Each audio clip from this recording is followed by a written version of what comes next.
Ya voy a ir contigo con el análisis para que lo compartas con Paloma. Quiero ir con Fernando. Estamos en vivo hoy en Venezuela. ¿Cómo se vive en Venezuela, Fernando? ¿Cómo lo vive el ciudadano de a pie? Todo lo que está pasando, más allá de meternos en la política, que ya lo vamos a hacer. Pero el ciudadano que hace su vida, el que va al colegio, el que va al supermercado, el que compra, el que trabaja, el que vive. ¿Cómo están viviendo esto? Bienvenido, Fernando, un gusto. Hola Rodrigo, buenos días. Bueno, en efecto, los venezolanos están muy expectantes con lo que pueda estar ocurriendo en el Caribe, en la fachada norte de nuestro país, con este movimiento militar que ha hecho Estados Unidos y que ya ha dado como resultado el ataque a una lancha digamos, en el límite entre el mar venezolano y Trinidad, la isla de Trinidad y Tobago. Bueno, lo que ocurre es que los venezolanos siguen haciendo su vida diaria de manera normal, pero bueno, están muy pendientes de lo que pueda ocurrir, de lo que dice Nicolás Maduro, de lo que comenta Donald Trump, rodeado también de militares. Nicolás Maduro también, de igual forma, ayer aparece ataviado con ropa militar, pero enviando un mensaje directo a Donald Trump, hablando de que quiere reunirse con él. Y la verdad es que marca una diferencia de lo que le dice a Donald Trump y lo que le comenta al secretario de Estado, Marco Rubio. Pero bueno, las personas en la calle tienen que resolver, Rodrigo, todos los días ese día a día, su economía personal. Tienes que seguir en el trabajo. Ahorita la mayoría de las universidades están en descanso, en vacaciones, pero ya pronto a retomar la actividad de las escuelas de igual manera. Pero el venezolano, por ejemplo, tiene que salir ahorita a comprar la ropa para el muchacho para que vaya a la escuela, que empieza dentro de unos 15 o 20 días. Y entonces también tiene que resolver eso, digamos, en lo más íntimo del hogar. Obvio. Lo que ocurre en el Caribe, sí, está pendiente, pero está allí, pues. Es como un segundo plano. Sí, me parece muy necesario haber escuchado este relato tuyo. Tú vives ahí, convives ahí. A veces uno se aleja y la super mega noticia te va agarrando, pero se olvidan de los ciudadanos de a pie, que a veces ni siquiera tienen colores políticos, sino que se ven involucrados sobre esta vorágine. Bueno, ya te voy a escuchar, Paloma, en tu análisis. Quiero preguntarle a Guillermo, por involucrar en esto la noticia en Puerto Rico. Esta llegada de 10 F-35 a Puerto Rico, ¿qué significa? ¿Qué lectura tienes de esto? Significa, digamos, Rodrigo, de que Estados Unidos está elevando la apuesta en términos disuasivos para poder presionar justamente a Nicolás Maduro. Le está diciendo de que si Venezuela sigue haciendo los ejercicios con los F-16 cercanos a los buques estadounidenses que están desplegados en el Mar Caribe, en aguas internacionales, Estados Unidos está en condiciones de poder hacer un ataque quirúrgico sobre Venezuela con esos aviones que tienen mayor capacidad. Los F-16 venezolanos son modelos antiguos, claramente no tienen las mismas capacidades que el F-35 que está desplegando Estados Unidos y que es actualmente una de las estrellas desde el punto de vista de poder aéreo del país del norte. En consecuencia, lo que hace Estados Unidos es subir la apuesta a raíz del vuelo que hacen estos dos F-16 alrededor de la flota estadounidense. Guillermo, ¿podríamos ver alguna reacción diferente de parte de Venezuela si es que se cumple esta premisa que dijo ayer Donald Trump de que tiene intenciones de quizás derribar aviones venezolanos? Ya vimos lo que pasó con esa embarcación venezolana durante esta semana. No hubo respuesta tan concreta de Venezuela. ¿Podría cambiar en algo el panorama si es que esta vez se derriban aviones? Sí, cambia, digamos, completamente el panorama. Si el derribo de aviones se hace en aguas internacionales, Estados Unidos puede invocar que ha sido en defensa propia. Si ese derribo de aviones se hace en aguas jurisdiccionales de Venezuela, eso cambia completamente el escenario, puesto que sería un ataque en aguas soberanas de Venezuela y estaría planteándose un estado de guerra, ya sea por la vía de los hechos o por la vía de declaraciones, en este caso más esperables de Venezuela. ¿Por qué más esperable de Venezuela? Porque Estados Unidos considera de que las acciones que está haciendo es para poder neutralizar a enemigos que amenazan la seguridad nacional de Estados Unidos y que son narcoterroristas, y por lo tanto lo considera combatientes a todo evento. Por lo tanto, acá hay dos misiones distintas. La misión de un Estados Unidos que deja de lado todo lo que es derecho internacional y la forma tradicional de enfrentar estas problemáticas, con lo que es Venezuela, que tiene mucha menor capacidad militar para poder enfrentar las capacidades estadounidenses.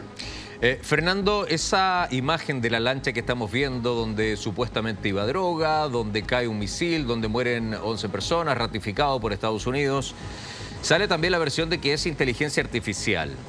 ¿Cuál es la realidad para el venezolano respecto a esto? ¿Qué dice la autoridad venezolana? ¿Esto fue efectivo o esto fue algo construido? ¿Cuál es la mirada de ustedes allá?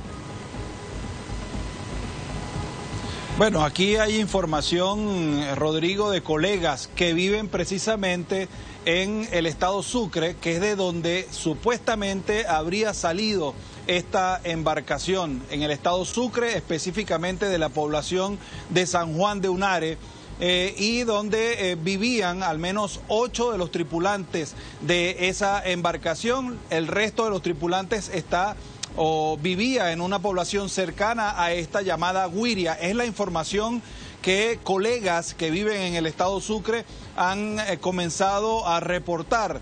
Y bueno, de alguna manera esta costa siempre ha estado desde hace algunos años en informes de Naciones Unidas, donde se dice que por allí hay un tráfico fluido de narcóticos, que desde allí pasaría a Trinidad y a otras islas del Caribe, antes de llegar a Estados Unidos. Entonces, digamos que preliminarmente esa es la información que se tiene acá en Venezuela con respecto a esta embarcación que hundió Estados Unidos luego de atacarla, y que, bueno, respecto a esto, el gobierno de Nicolás Maduro, digamos sus ministros, en este caso el ministro de Comunicación, ha dicho que se trata de un video manipulado con inteligencia artificial, pero ni siquiera el Ministerio Público en Venezuela ha abierto una investigación en torno a lo que ocurrió supuestamente en aguas internacionales, pero muy cerca de Venezuela.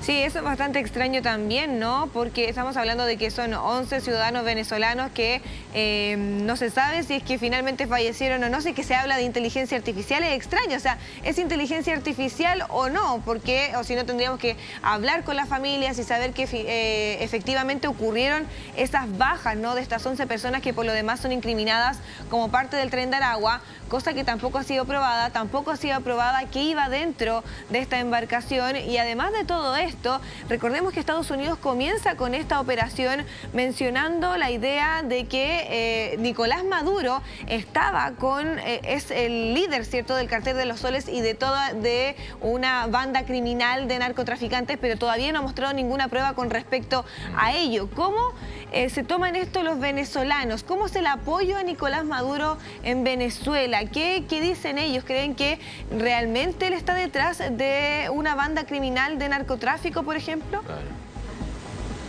Bueno, es un gran punto. Fernando, dame un segundo. Dame un segundo. Guillermo, me dan un segundo. Dejamos la interrogante de la Paloma. Tenemos que hacer la pausa. En punto 10:30 de la mañana seguimos. Por favor.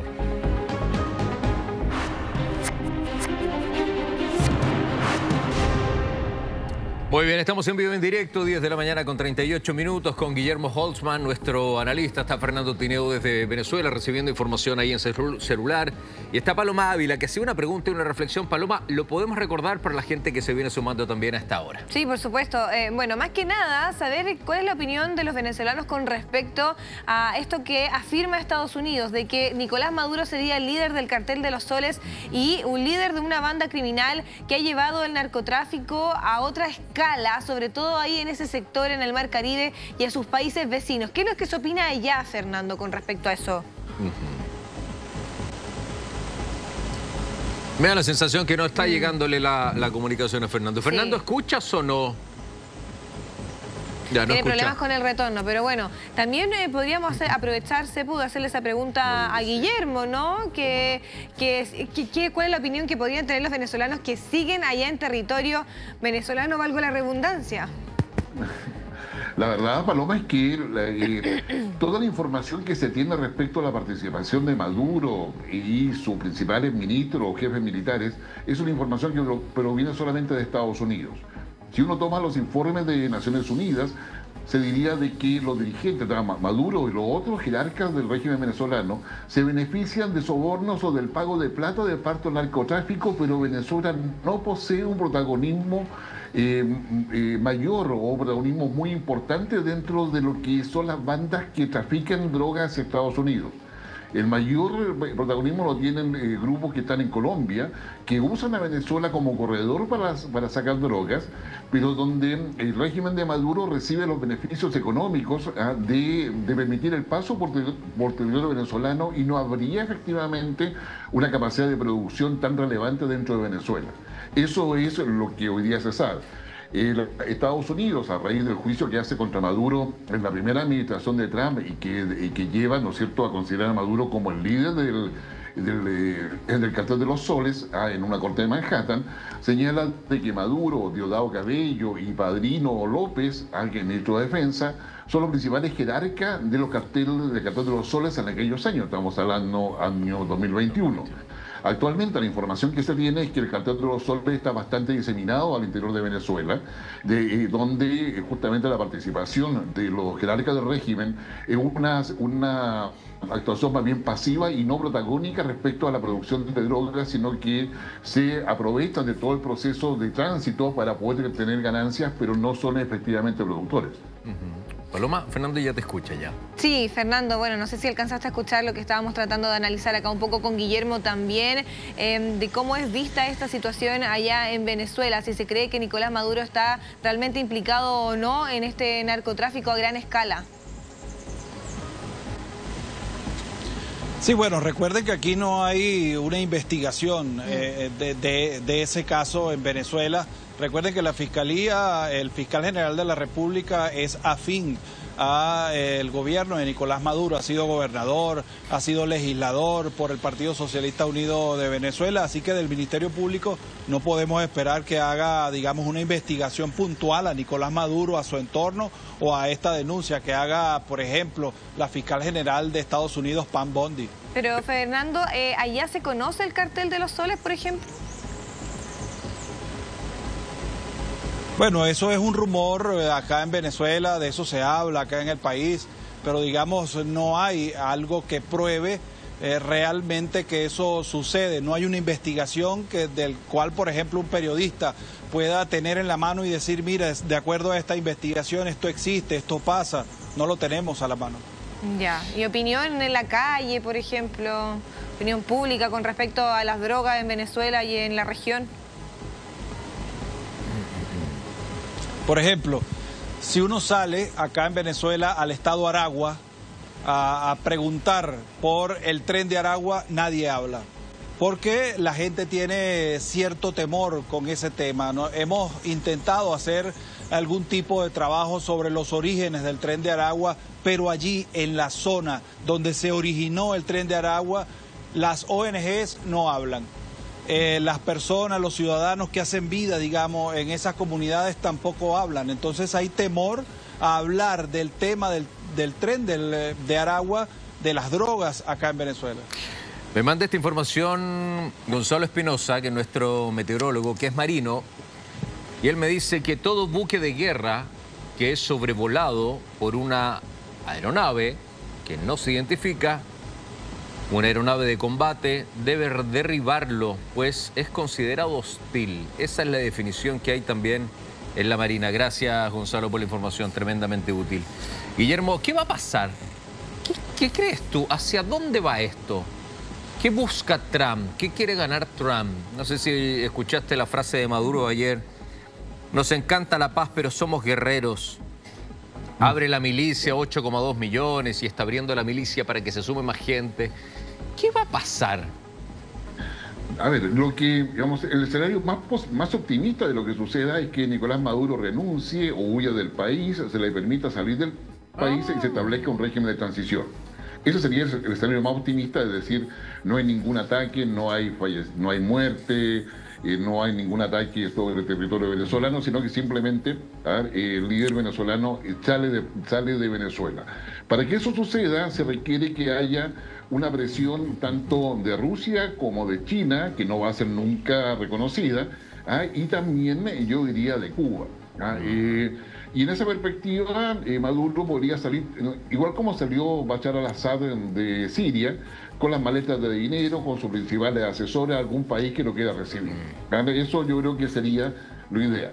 Y saliendo Maduro, la oposición no llegaría directamente al gobierno, sino que se establecería un régimen de transición que sería acordado con Maduro para poder justamente mantener un poco los privilegios de la casta que está en el poder alrededor de Maduro por un cierto tiempo, y luego se abra a las condiciones democráticas correspondientes, manteniendo o garantizando el acceso a los recursos naturales para Rusia, para China y para Estados Unidos. Yo diría, sería eso así como a grosso modo. Ese es el optimista. El pesimista sería el escenario donde efectivamente Estados Unidos decide hacer ataques quirúrgicos sobre lugares en Venezuela. Acá tenemos de claro de que no es necesario que la flota naval que es desplegada por Estados Unidos entre aguas territoriales venezolanas. Basta con que lance misiles, los Tomahawk, con la cual están equipados algunas de esas naves, para poder hacer ataques quirúrgicos.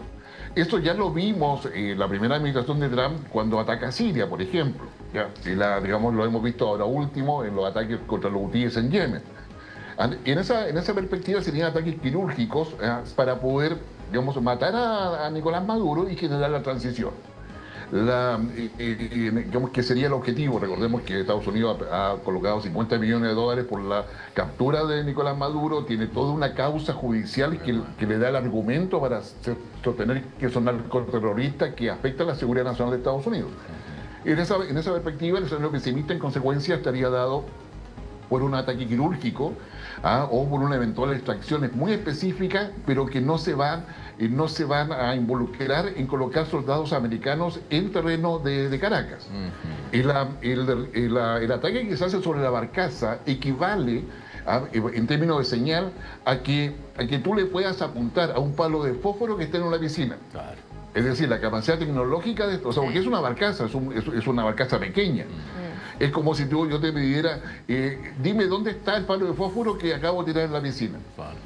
Bueno, esa capacidad tecnológica es la que tiene Estados Unidos para hacer un ataque quirúrgico sobre Caracas que pueda afectar justamente a Nicolás Maduro.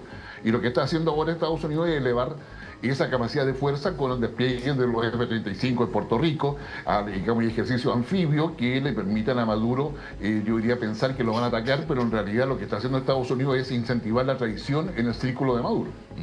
Y si eso pasara, Guillermo, ¿cómo se configuraría el escenario a nivel internacional con respecto a los apoyos? Hemos visto que los vecinos de Venezuela, la verdad, están cada vez más lejos de él. Hoy también habló Puerto Rico, avalando entonces este movimiento de aeronaves F-35 que se está haciendo en el aeródromo de ese país. También sabemos que, por ejemplo, otros países como Ecuador, ¿cierto?, se han manifestado a favor de la política que está teniendo Estados Unidos con respecto a Venezuela durante el último tiempo. Y ahora ya estaríamos centrándonos solamente quizás en Colombia, que a veces tiene un discurso un poco, a veces más a favor de Maduro, otras veces no tanto. ¿Cómo se configuraría el escenario internacional también considerando los grandes aliados de Venezuela, China, Irán, por ejemplo?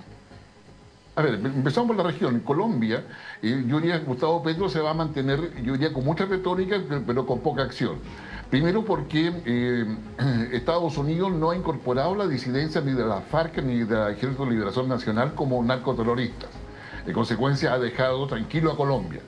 Y eso tiene un costo político en términos de que obliga a Gustavo Petro a ser más retórico, decir muchas cosas, pero hacer poco. Después tenemos Francia con Esequibo, con todo lo que es la Guyana francesa, particularmente con una zona de conflicto. Y a su vez también lo que señalábamos en términos de que una salida de Maduro implica un gobierno de transición donde China y Rusia tienen algo que decir a ese respecto. Es decir, ellos no quieren perder el espacio que han conquistado en la explotación de recursos naturales al interior de Venezuela. Y eso implica no solamente el petróleo, sino que también el oro. El oro hoy día se ha transformado en un evento muy importante, digamos, en un recurso muy importante para poder sostener las economías y sostener los equilibrios a nivel global. Entonces, en ese sentido, yo creo que hay más cercanía en un acuerdo. Hoy día Nicolás Maduro está tratando de poder demostrarle a Donald Trump que él se puede mantener en el poder y que puede cooperar con Estados Unidos, que es un poco la misma lógica en escenario completamente distinto que ha hecho México. México está cooperando con Estados Unidos, y por lo tanto, digamos, mantiene la estabilidad y la gobernabilidad de la presidenta Sheinbaum. Entonces, acá tenemos, yo diría, un Nicolás Maduro que está tratando de negociar desesperadamente con Estados Unidos, y donde sabe que no tiene el pleno apoyo ni de China ni de Rusia, porque hay la certeza de que habría un gobierno de transición distinto y que no se le entregaría directamente a la oposición. Claro. Oye, Fernando, esto de 8.2 millones de milicianos que van a participar, ¿quiénes son? ¿Es gente especializada? ¿Es gente voluntaria? ¿Cómo los podemos entender? ¿Podemos abrir un poquito este mapa, este número tan grande que lanza Nicolás Maduro? Pero veamos el profesionalismo que hay detrás. ¿Cómo lo entendemos, Feña? Bueno, 8 millones de personas está lejos de ser cierto. Yo no tengo las pruebas en la mano para decir lo contrario, pero a uno le cuesta creer que 8 millones de personas hayan acudido a alistarse para ir a una situación de conflicto armado, cuando el año pasado, el 28 de julio de 2024, según las cuentas de María Corina Machado, un poco más de 3 millones de personas salieron a votar por Nicolás Maduro. Entonces, no creemos que el respaldo ahora haya subido a más de 8 millones de personas. ¿Quiénes son estos milicianos? Bueno, son básicamente personas de la sociedad civil que en algún momento recibieron a cambio de alistarse en esta reserva militar, bueno, alguna ayuda económica, de alimentos, de vivienda, de transporte. Y bueno, digamos, a través de un carnet que se llama aquí el carnet de la patria, bueno, reciben esas ayudas del gobierno de Nicolás Maduro, pero se trata básicamente de sociedad civil que ha recibido alguna instrucción militar, pero que no están armados, no tienen la capacidad, digamos, de un militar que hace carrera militar dentro de una escuela militar, como la que hay acá en Venezuela y seguramente en Chile. Bueno, esa capacidad militar de maniobrar con armas, con tanques, con aviones, pues por supuesto no la tienen. Bueno, ¿y eso qué significa, Guillermo? ¿Es un discurso de Maduro más público, más amenazante, pero muy escaso a la realidad, muy lejano a la realidad de lo que puede enfrentar Venezuela también? Su capacidad técnica, su mantención de los equipos, del ejército, la renovación también. Es un discurso público como para amenazar, pero en la realidad, es muy distante a lo que puede hacer, ¿o no, Guillermo? Efectivamente, yo creo que hay tres líneas de análisis para ello. La primera es el manual del dictador. Si tú tienes una amenaza externa, aprovéchala para poder hacer la cohesión nacional, y eso te va a servir para mantenerte en el poder. Esa es la primera, digamos, de manual, digamos, que obviamente lo está haciendo Nicolás Maduro. La segunda es, preocúpate de poder generar una suerte de expectativa de gran movilización, y que esa gran movilización sería la respuesta contundente de un país a una agresión externa. El tema está en que en el caso de Venezuela se puede haber alistamiento, y tal cual decía Fernando, muy asociado a la contraprestación que le entregue el Estado a quienes se alisten, ya sea, digamos, vale supermercado, alimentos, etcétera. Pero a su vez también no le le puede entregar armamento, pero no munición, porque el mayor riesgo de Nicolás Maduro ahora es la traición interna al interior de las Fuerzas Armadas. Y las unidades de élite que están alrededor de él, con el apoyo de asesores cubanos, como se ha sabido, hace de que no va a estar dispuesto a entregar armamento y munición para quienes se podrían levantar en su contra. Entonces, hay mucho de retórica y poco de realidad en términos de la capacidad efectiva de fuego. Y lo tercero es que la jugada que hace Estados Unidos contra Venezuela es una jugada a distancia, no es una jugada que plantee una invasión, o sea, no es Bahía Cochinos, qué sé yo, de los años 60, estamos en otro momento completamente distinto, y es una yo diría, en realidad de que todo se está jugando a distancia, y donde Venezuela no tiene ninguna opción de enfrentarse a Estados Unidos, ni por capacidad bélica de su sistema de armas, ni por la cercanía que va a tener Estados Unidos para poder dispararle, digamos. Guillermo, Tú decías en una pregunta anterior que te hacía Rodrigo, él te preguntó acerca de qué pretendía Trump con todo esto. Tú le dijiste que hay dos escenarios, uno optimista y uno pesimista, pero los dos hablaste de una salida de Nicolás Maduro. O sea, ¿tú piensas que efectivamente eso va a pasar como resultado de todo el conflicto que hemos visto durante las últimas semanas? Todo hace pensar de que como se están moviendo las piezas y la manera en que está reaccionando Nicolás Maduro, eso va a suceder. Y yo ahí insisto en que en ambos casos es un gobierno de transición que no incluye a la oposición. Ya, es decir, porque acá hay otros intereses. Venezuela es parte de un esquema de negociación entre Estados Unidos, China y Rusia en lo principal, ¿ya? Digamos que va mucho más allá y donde efectivamente la figura de Nicolás Maduro pasa a ser un elemento funcional, transable dentro de una negociación mayor. Pero eso supone de que Venezuela no queda digamos, completamente soberano, sino que se van a mantener las posiciones tanto de Rusia como de China, sí. Y también la llegada de Estados Unidos. Donald Trump cuando aprueba que Chevron vuelva a operar dentro de Venezuela, mientras digamos, Rusia sigue operando en todo lo que es la zona del Orinoco para la obtención de petróleo y China para la obtención de oro en lo principal, claramente hay un acuerdo que supera a Maduro, y Maduro hoy día para sobrevivir necesita que Donald Trump lo deje sobrevivir como líder de Venezuela, y eso queda en evidencia con toda la oferta que le ha hecho Nicolás Maduro, no solamente en términos de pedir la reunión con Trump, sino en el despliegue que ha hecho de las Fuerzas Armadas en la frontera colombiana para poder desarticular algunas bandas de narcotraficantes. Entonces acá hay una negociación y una suerte de claridad en el régimen de Maduro de que su situación está bastante debilitada, no solamente frente a Estados Unidos, sino a sus tradicionales aliados. ¿Y por qué ahora? Como para ir cerrando más que nada, porque Donald Trump estuvo antes en el poder y no tuvo una injerencia tan importante como ahora. Yo tiendo a pensar de que eso es parte o una derivada de las conversaciones que hubo alrededor de Alaska. No hay certeza de que el tema se haya tocado en la reunión entre Putin y Trump en Alaska, pero sí en las reuniones técnicas de los asesores tanto de Putin como de Trump. Acá Trump está muy motivado para poder terminar con todos los conflictos, y uno de ellos que le queda pendiente es justamente Venezuela. América Latina no está en la agenda de Donald Trump por si acaso. Digamos, lo que está en la agenda son los intereses de Donald Trump que eventualmente pueden estar en América Latina. Entonces, acá hay una fijación en términos de objetivos que quiere alcanzar Donald Trump, las condiciones para poder presionar efectivamente a Maduro y no transformarlo eso en una nueva situación de conflicto ni con Rusia ni con China. Irán ya se sabe lo que pasó con Irán, que también es una demostración más para que Nicolás Maduro sepa lo que puede suceder. Veamos lo que pasó con Siria, con Bashar al-Assad. Entonces yo creo que hay bastante elementos como para poder pensar que este multipolarismo que queda en evidencia en lo que pasa en la reunión de la Organización de Cooperación en Shanghái este fin de semana recién pasado, deja a Rusia, a China e India en una posición de poder cooperar a este multipolarismo que se está generando y donde se reconoce una cierta hegemonía de Trump.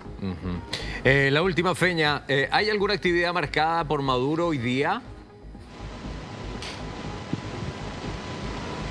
Sí, el día de hoy han convocado, digamos, a una movilización acá en la ciudad de Caracas y en las principales capitales del país, bueno, para dar esta referencia de fuerza, ¿no?, que pueda mostrar Nicolás Maduro y su gobierno. Bueno, han convocado para esa movilización el día de hoy.